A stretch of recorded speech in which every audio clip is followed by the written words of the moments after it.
विषय असला तर आम्ही ओरिजिनल शिवसैनिक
त्यांच्यातल्या सगळ्यात मोठ्यातल्या मोठ्या साक्षात मोदीने उभं राहून साहेब इथं इतकं प्रामाणिक काम साहेब हे 5 वर्ष केले आणि खात्रीनं सांगतो साहेब की मागच्या वेळेस आपण 1,27,000 किती मिळतो रे साहेब हे मोदीच्या चेहऱ्यानं म्हणते पण ह्या मतदारसंघामध्ये बाळासाहेबांच्या नावावर नरेरेताई खासदार होते का नव्हते र शिवाजी बापू कांबळे खासदार होते का नव्हते र मोदीचा जन्म झाला का 2014ला मोदीचा जन्म म्हणून त्यांना ठामपणे सांगायचंय की तुम्ही मोदी म्हणता आता आम्ही त्या ठिकाणी मांड्या ठोकून तयार म्हणावतो आता मोदीच्या विरोधातच म्हणावं पण बाबांनो माझा विजय खरा कधी मानन मी 1,27,000पेक्षा एक का होता पण मत आगाव पाहिजे मला त्यावेळेस मी दिल्या छातीने सांगू हिंदुरे सम्राट शिवसेना प्रमुख बाळासाहेब ठाकरे आणि उद्धवजी ठाकरे साहेबांच्या नावानं आम्ही त्या ठिकाणी तुमच्यापेक्षा जास्त मताने निवडून आलो विषय असंख्य आहेत पण आपल्याला सगळ्याला उद्धवजींना ऐकायचंय आणि साहेब घरातल्या कुटुंबातल्या सदस्याप्रमाणे ही माणसं आहेत खासदार म्हणून कधी माझ्याकडे बघितलं ना साहेब लहान भाऊ मुलगा नातू या नात्यानं बघितलं आणि मी सुद्धा कुटुंबातल्या सदस्याप्रमाणे सगळ्यासाठी राबलो आता तुमची आता माझी 5 वर्ष राबायची वेळ संपली आता जबाबदारी कोणाची आहे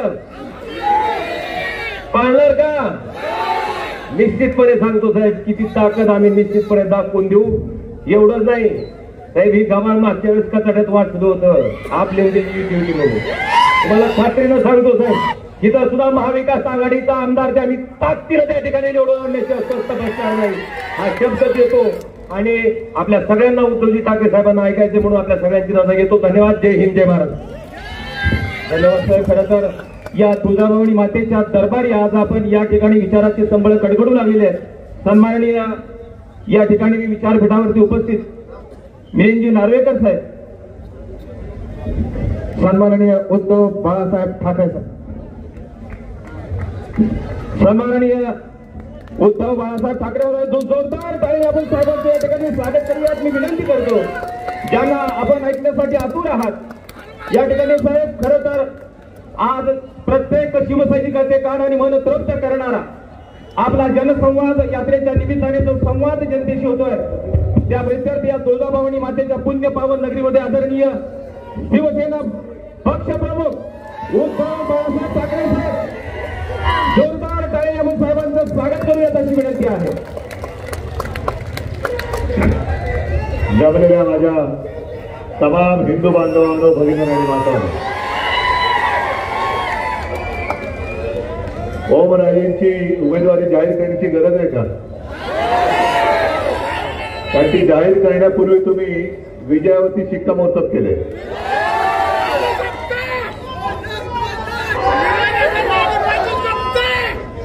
दोन 2019 नंतर मी तुळजापूरमध्ये आलेलो आहे. 2019 नंतर मी तुळजापूरमध्ये आलेलो आहे आणि मंदिरात जाण्यापूर्वी भवानी मातेचे विराट दर्शन मी इथे घेतोय आणि मला खात्री आहे की ज्या भवानी मातेने दैत्याचं मर्दन केलं तीच माझी भवानी माता ह्या हुकुमशहाच्या दैत्याचं मर्दन केल्याशिवाय राहणार नाही. कारण ज्या ज्या वेळेला संकट आली त्यावेळेला ही आई जगदंबा तिने एक अवतार घेऊन त्या वेळेच्या राक्षसाचा वध केलेला आहे. आणि आज सुद्धा जो आपल्या देशासमोर आपल्या भारत मातेच्या स्वातंत्र्याचा, लोकशाहीचा किंवा लोकशाहीची हत्या करण्याचा प्रयत्न होतो आहे, त्या हुकुमशहाचा राजकीय वध सुद्धा माझी भवानी माता तुमच्या रूपात केल्याशिवाय राहणार नाही.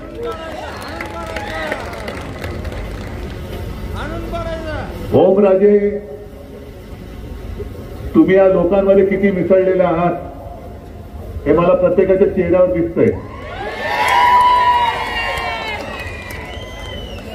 ओमराजे आहे, कैलास पण आहे आणि तुम्ही आहात. आजच मी येता येता फोनवरती ऑनलाईन बातम्यांमध्ये वाचत होतो की आपण जी काही केस केलेली सुप्रीम कोर्टात या गद्दारांच्या विरुद्ध अपात्रतेची, आणि मग इथल्या लवादानी त्या नालायक नार्वेकरांनी एक निकाल दिला, उलटा निकाल दिला. उलटा निकाल दिला का बरोबर दिला? त्यांनी जे सांगितलं की शिवसेना त्यांची, शिवसेना कोणाची? आपली आहे ना. आणि सुप्रीम कोर्टाने त्यांना असं झापले असं मी वाचलं की तुम्ही सभागृहातल्या त्या आमदारांच्या संख्येवर शिवसेना कोणाची ठरवलं हे आमच्या निर्णयाच्या विरुद्ध नाही का? याचाच अर्थ उद्या बांबू त्यांना बसणार आहे. बरोबर, फक्त वेळ काढण्याचा एक प्रयत्न केविलवाला चाललाय. पण माझी त्यांच्याकडनं मोठमोठे वकील येत आहेत, येऊ द्या. माझं तर मत आहे सुप्रीम कोर्ट जेव्हा निकाल देईल तो न्याय आपल्याला मिळेल ही मला खात्री आहे. पण मी तुमच्या न्यायालयामध्ये आलेलो आहे, मला न्याय देणार की नाही? जे काही घडलं, गद्दारांनी घडवलं हे विसरू नका. म्हणजे त्यांना जेव्हा जे काही देत होते शिवसेना प्रमुखांनी दिलं ते चाललं, पण भारतीय जनता पक्षाने आपल्याला दगा दिला. आणि मी मगाशी तुमच्या म्हणजे इथे येण्याच्या आधी उमरग्याच्या सभेत बोलले ते आज तुळजापूरमध्ये येऊन तुळजाभवानीची शपथ घेऊन सांगतोय की अमित शहानी मला शिवसेना प्रमुखांच्या खोलीत 2.5 वर्षाच्या मुख्यमंत्री पदाचं वचन दिलं होतं आणि ते वचन त्यांनी मोडलेलं हे मी आई जगदंबेची शपथ घेऊन बोलतोय. अमित शहा, तुम्ही जर का कोणत्या दैवताला मानत असाल मोदी सोडून, मोदी सोडून, मोदीला मी देव मानत नाही, तुम्ही मानत असाल, पण मी माझ्या आई भवानीला देवी मानतो, देवता मानतो, त्यांची आई आहे आणि तिच्या साक्षीने तिची शपथ घेऊन मी या जनता जनार्दनाला सांगतोय की भाजपाने माझ्या पाठीत वार केला, आपल्या पाठीत वार केला. आणि त्याच्यानंतर जे काही तमाशे झाले, पहिले पडाले सुरतला, नंतर गुवाहाटी आणि मग गोवा. आणि तो व्हिडिओ विसरू नका. ज्या क्षणी मी राजीनामा दिला, मला माहिती आहे, मला कल्पना आहे, कारण मी कधी खुर्चीसाठी आसुसलेला नव्हतो, सत्तेसाठी नव्हतो. 2.5 वर्ष जी मी मागितली होती ती शिवसेनेसाठी मागितली होती, माझ्यासाठी नव्हती, अजिबात नव्हती. पण जेव्हा मला कळलं की ही विकले गेलेली माणसं आहेत 50-50 खोक्याला, अरे असे सगळे जीवाला जीव देणारे माझे सगळे सवंगडी असताना विकाऊ माणसं, भाडखाऊ माणसं पाहिजेत कशाला मला. आणि त्याच क्षणी मी वर्षात सोडला, राजीनामा पण दिला. आणि खरंच तुम्हाला सांगतो, मी त्या आठवणीने सुद्धा भारावून जातो की महाराष्ट्रातल्या जवळपास प्रत्येकाच्या डोळ्यामध्ये तेव्हा पाणी होतं. ते पाणी ही माझी ताकद आहे, ही खरी माझी ताकद आहे. अरे तुम्हाला 50 खोके मिळाले असतील, पण हे वैभव जे आहे ना, हे त्याच्यापेक्षा कित्येक पटीने जास्त आहे. आणि ही माझी, मी तर म्हणेन वडलोपार्जित संपत्ती आहे. कारण आता ती जे काय बोलतात ना, घराणेशाही घराणेशाही, कसली घराणेशाही. मी प्रत्येक सभेत मुद्दामून सांगतो, मी घराण्याची परंपरा घेऊन पुढे चाललेलो आहे. आणि त्याला जर का मोदीजी तुम्ही घराणेशाही म्हणत असाल तर मी घराणेशाहीचा वारसदार आहे.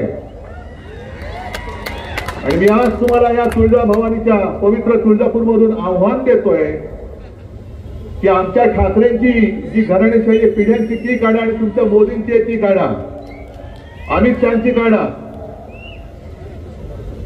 यांच्याकडे कोणताही विषय राहिलेला नाहीये.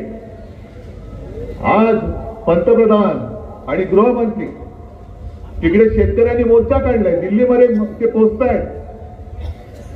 इथे शेतकरी आलेत का? किती आहेत ना? गेल्या वेळेला तुम्ही आपल्याला ओमला निवडून दिलं होतं, पण आपण तेव्हा मोदीजींना पाठिंबा दिला होता. कारण त्यांनी काय सांगितलं होतं की तुमचा जेवढा उत्पादन खर्च आहे एकराचा, त्याच्यामध्ये 50% रक्कम मिळवली जाईल आणि मग ती जी काही रक्कम येईल, तो जो काय आकडा येईल, तो तुम्हाला हमीभाव दिला जाईल. हे ते बोलले होते की नव्हते? मग कुठे गेली गॅरंटी? मग आता तुम्ही विचार करा, मी जेव्हा मुख्यमंत्री होतो तेव्हा मी एक संकल्पना राबवली होती, माझे कुटुंब माझी जबाबदारी. आणि आता मोदीजी म्हणतात ये किती 140 कोटी लोक, ये मेरा परिवार है. मोदी जी आपका परिवार ठीक है, लेकिन जिम्मेदारी कौन लेगा? जिम्मेदारी मेरी नहीं, परिवार मेरा है, लेकिन जिम्मेदारी मेरी नहीं. ऐसा रिश्ता नहीं होता है. जर तुम्हाला लोकांबरोबर कुटुंबाचा रिश्ता, नातं प्रस्थापित करायचं असेल तर जसं मी बोललो, पण जसं मी आज बोलतोय की माझं कुटुंब आणि माझी जबाबदारी, यांची जबाबदारी माझी आहे. पण शेतकऱ्यांना मी तुमची काय हालत झाली सांगण्याची गरज नाहीये. मला वाटतं सुषमाताईंनी सांगितलं असेल, सोयाबीनला भाव मिळतोय का, कापसाला मिळतोय का, याला मिळतोय का, त्याला मिळतोय का? गद्दाराला भाव मिळतोय, गद्दाराला 50 खोके मिळत आहेत. पण जो माझा शेतकरी, ज्यांनी कोरोनाच्या काळामध्ये सगळीकडे लॉकडाऊन असताना सुद्धा माझ्या महाराष्ट्राची अर्थव्यवस्था सांभाळली होती, तो हा माझा अन्नदाता शेतकरी आहे. जेव्हा उद्योगधंदे बंद पडले होते, त्यांना टाळं लावायची वेळ आली होती, म्हणजे सगळ्या जण घरी बसून काम करत होते. पण तेव्हा माझा शेतकरी राजा जर घरात बसला असता तर आपण तरुणाच्या व्यतिरिक्त उपासमारीने मेलो असतो, ना उपासमारीने. आणि आज जेव्हा मी शेतकऱ्यांच्या बांधावरती गेलो, गेल्या वर्षी सुद्धा मला तुम्ही संभाजीनगरवर त्या परिसरात फिरलो, मधल्या काळामध्ये शिर्डीला गेलो होतो, नगरच्या भागात फिरलो. आणि मग शेतकरी जेव्हा मला विचारतो की उद्धवजी सांगा आम्ही खायचं काय, आमच्या घरातलं अन्न संपलेलं आहे, धान्य संपलेलं आहे. जेव्हा अन्नदाता म्हणतो की आम्ही खायचं काय, जगायचं काय, तेव्हा मोदीजी केव्हा तरी तुम्ही या शेतकऱ्याची विचारपूस करायला आलात? आज शेतकरी संकटात आहे, कर्जबाजारी झालाय. मी मुख्यमंत्री झाल्यानंतर कोणी मागितलं नव्हतं पण माझं वचन किंवा माझे कर्तव्य म्हणून मी माझ्या पहिलं जे पूर्ण अधिवेशन होतं नागपूरचं, त्या अधिवेशनामध्ये 2 लाखापर्यंत कर्ज, पीक कर्ज मी माफ करून दाखवलं होतं. मिळालं होती की नव्हती? नसेल तर नाही सांगा, मला खोटं मी ते वाजलं असेल तर मला खोटं म्हणून सांगा. पण जर जे काम मी प्रामाणिकपणाने केलं होतं ते तुमच्यापर्यंत पोहोचलं होतं की नव्हतं? त्याच्यानंतर जेव्हा जेव्हा आपत्ती आली, नैसर्गिक संकट आलं, त्या संकट काळामध्ये केंद्राच्या निकषाच्या बाहेर जाऊन महाविकास आघाडी सरकारने केलेली मदत तुम्हाला मिळाली होती की नव्हती? मग कुठे तुमचं सरकार गेलं? कुठे जे निर्मला सीतारामन बाई ज्या बोलल्या की आम्ही आता 4 जातींवरती काम करणार, शेतकरी, महिला, गरीब आणि तरुण. 10 वर्षानंतर तुम्हाला कळलं की या देशामध्ये गरीब आहेत, 10 वर्षानंतर कळलं शेतकरी आहेत, 10 वर्षानंतर कळलं महिला आहेत आणि युवक आहेत, तरुण आहेत. आज जर का मोदी सांगत असेल 2047 सालासाठी तुम्ही आज मला निवडून द्या, अहो 2047 सालाला अजून कितीतरी वर्ष आहेत, त्या वर्षी कोण असेल कोण नसेल. आज रात्री जसं मी म्हणालो ना की शेतकरी म्हणतोय आज रात्री मी काय खाऊ ते सांगा. गावकरी जे आहेत तुम्हाला माहिती आहे, जेव्हा ऊन तापतं तेव्हा डांबरी रस्त्यावरती समोर पाणी दिसतं ना रे, काय त्याला म्हणतात? मृगजळ आहे ना, दिसतं ना, पाणी असल्याचा भास होतो. आणि मग आपण काय करतो, आपल्याला म्हणजे कळतं, आपल्याला लहानपणापासून मृगजळ बघतोय. मोदी आज तेच करतायत, समोर मृगजळ दाखवत आहेत. आता तू ताण लागले, थोडंसं पाय भाजेल, पण ते मग तिकडे पाणी आहे. 2047 साली, 2047 सांगले का 3000 साली, 3050 साली, काही डोंबराची तुमची मोदी गॅरंटी आहे? आणि गृहमंत्र्यांचं काम काय? मणिपूर तिकडे पेटलाय, मणिपूरमध्ये जात नाहीये. लेह लडाख मध्ये लाखो लोक रस्त्यावरती उतरली होती. लेह लडाख मध्ये जायची यांची हिंमत नाहीये. आणि मोदी गॅरंटी जे म्हणतायत, मी काल परवाच्या सभेत सुद्धा बोललो. दार्जिलिंग मधल्या एका भाजपच्या आमदाराने मोदीजींनी त्यांना जी काही गुरख्यांसाठी म्हणून विशेष काही काम करण्यात होते म्हणून ती गॅरंटी दिली होती की 5-10 वर्ष होत आली, अजूनही कशाला पत्ता नाही. म्हणून तिथल्या आमदारांनी काय, मला वाटतं झिंबा का काहीतरी नाव आहे, नीरज झिंबा असं काहीतरी नाव आहे त्यांचं, त्या आमदाराचं, त्याने मोदीजींना रक्ताने पत्र लिहिलेले, रक्ताने, भाजपच्या आमदारांनी. अहो मग तुम्ही तुमच्या दिलेल्या आमदाराला वचन पूर्ण नाही करू शकत तर साध्या शेतकऱ्याची काय कथा आहे? आणि हा शेतकरी जर रस्त्यावरती उतरला, जसा उत्तरेमध्ये उतरलेला आहे, जसा उत्तरेतला शेतकरी उतरलेला आहे, त्या शेतकऱ्यावरती तुम्ही बंदुका रचता, त्या शेतकऱ्यावरती तुम्ही अश्रू धोरणाचे गोळे मारता. आणि हीच शेतकऱ्यांची मुलं आहेत, पोलीस त्यांच्या विरुद्ध उभं केले. पोलीस कोणाची मुलं आहेत? सैनिक कोणाची मुलं आहेत? शेतकऱ्याचीच मुलं आहेत.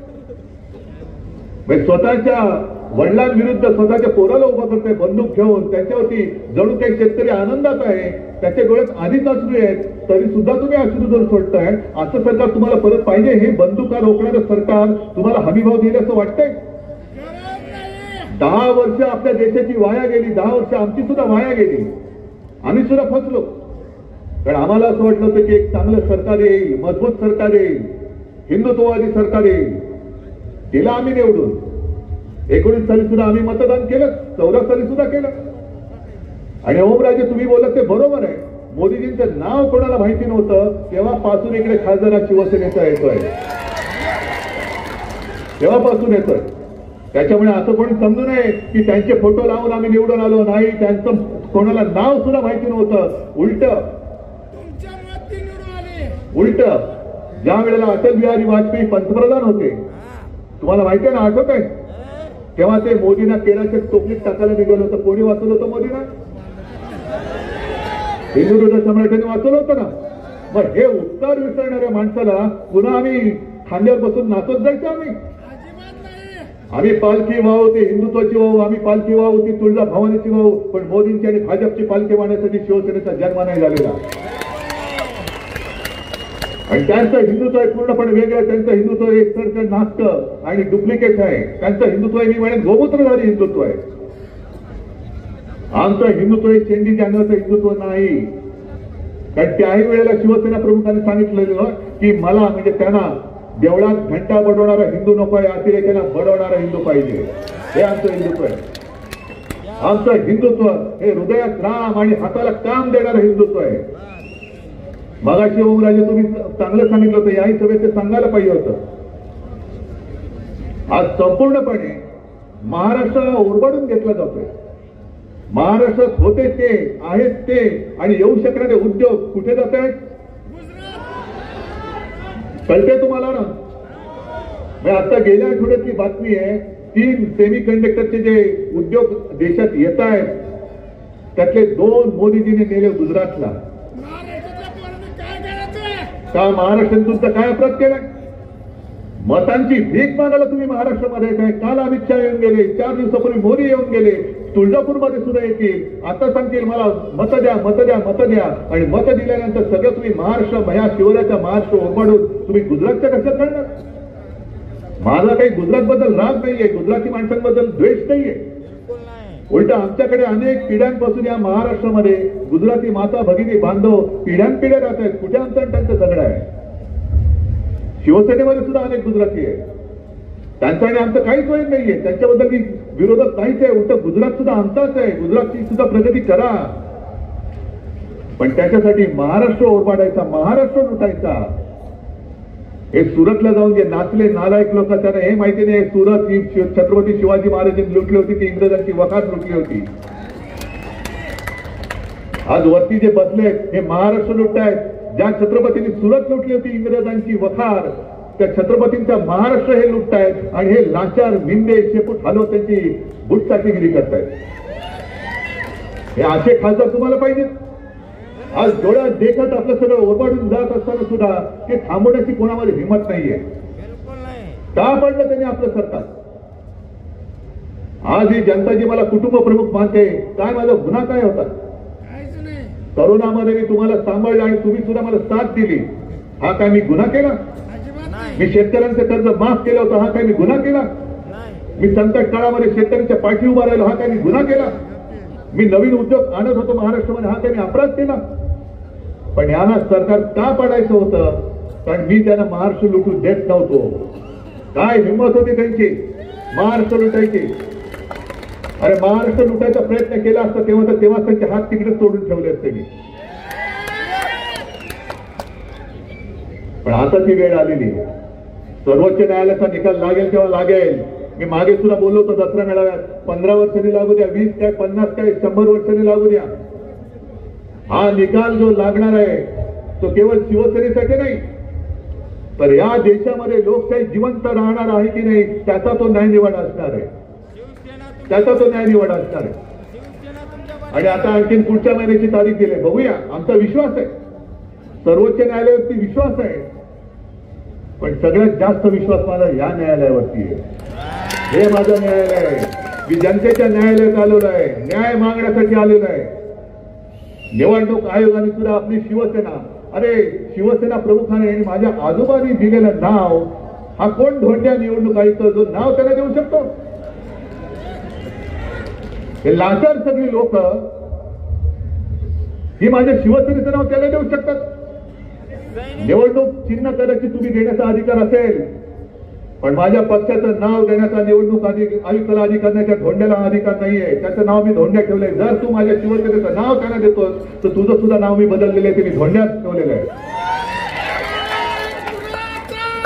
आणि आता निवडणुका येतील, आचारसंहिता लागेल.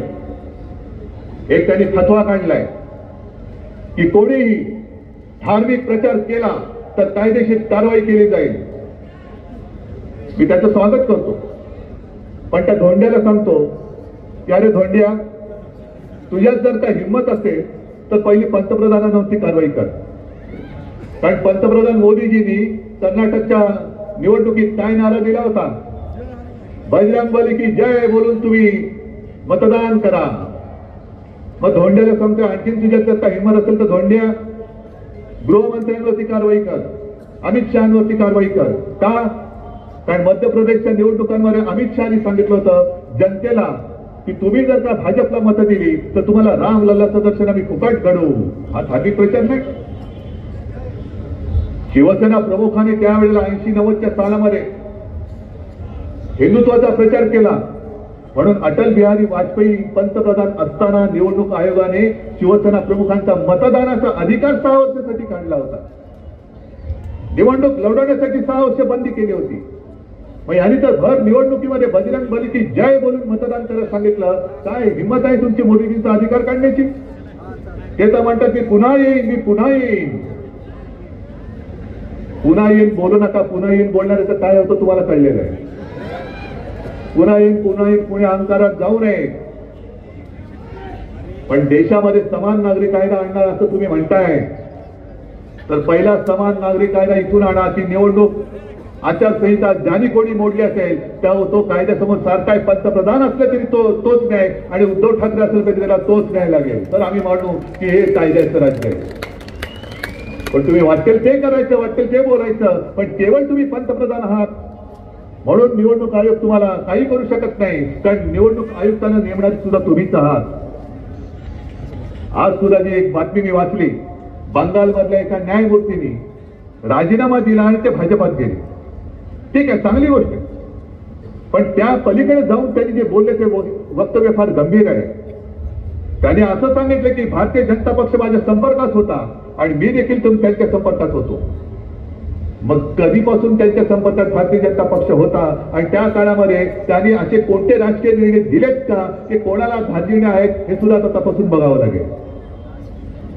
पण अशी माणसं ही प्रत्येक ठिकाणी यांनी पेरून ठेवलेली आहे. यांच्याकडनं काय न्यायाची मी अपेक्षा करणार? आणि म्हणून मी तुमच्यासाठी मी परत ते सांगतो की तुम्हीच माझं न्यायालय आहात. माझा जो काही विश्वास आहे, जर मी पाप केला असेल, जर मी गुन्हा केला असेल तर करा मला शिक्षा, करा शिक्षा, माझी तयारी आहे.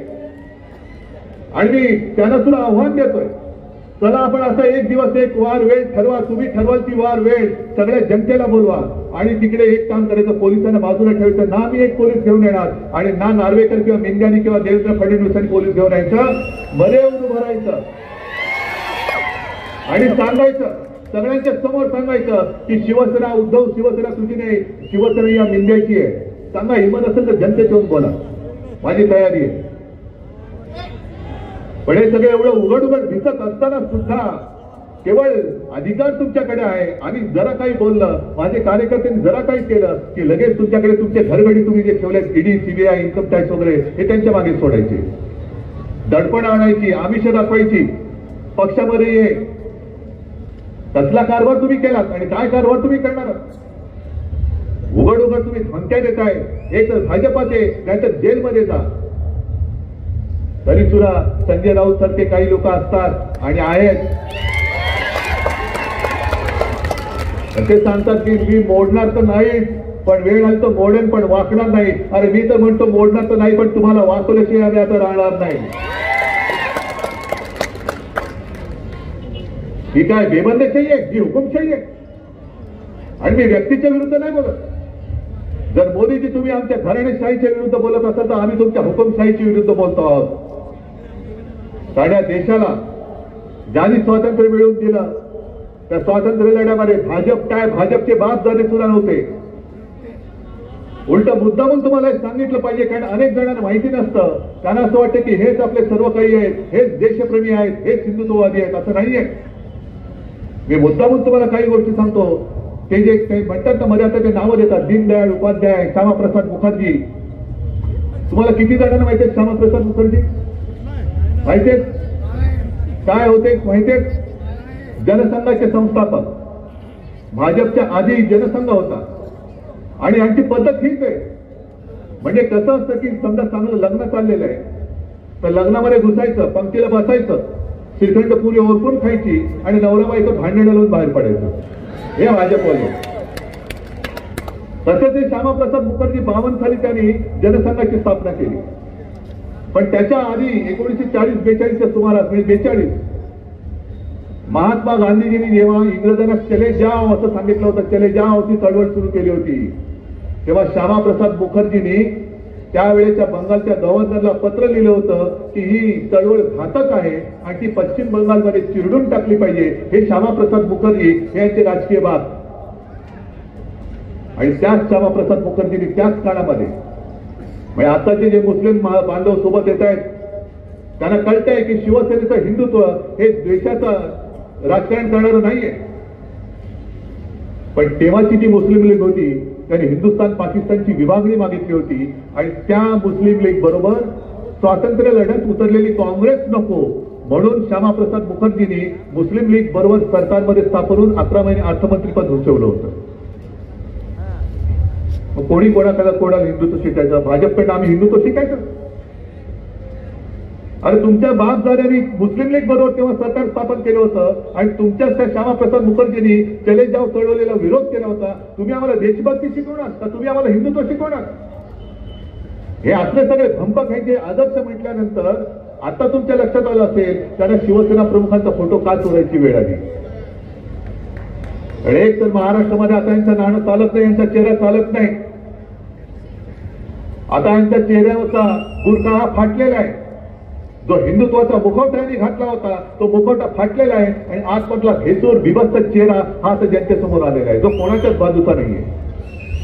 मतं देताना तुमची मतं मला पाहिजेत, पण मतं मिळाल्यानंतर जेव्हा तुम्ही काही तुमचा न्याय मागण्यासाठी रस्त्यावर येता तेव्हा तुमच्यावरती गोळ्या बंदुका रोखणारी आणि अश्रुधूर सोडणारी ही जातकुळीची राज्यकर्ते हे तुम्हाला आपल्याला परत परवडणारच देशाला?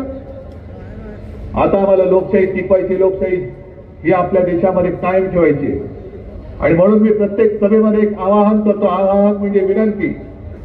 संपूर्ण देशात जे जे देशप्रेमी आहेत त्यांनी आता या हुकुमशाहीला गाडण्यासाठी स्वतःचा धर्म, जात पात धर्म सगळ्या बाजूला ठेवा आणि माझा देश हाच माझा धर्म हे समजून आता या देश वाचवण्यासाठी एकत्र या.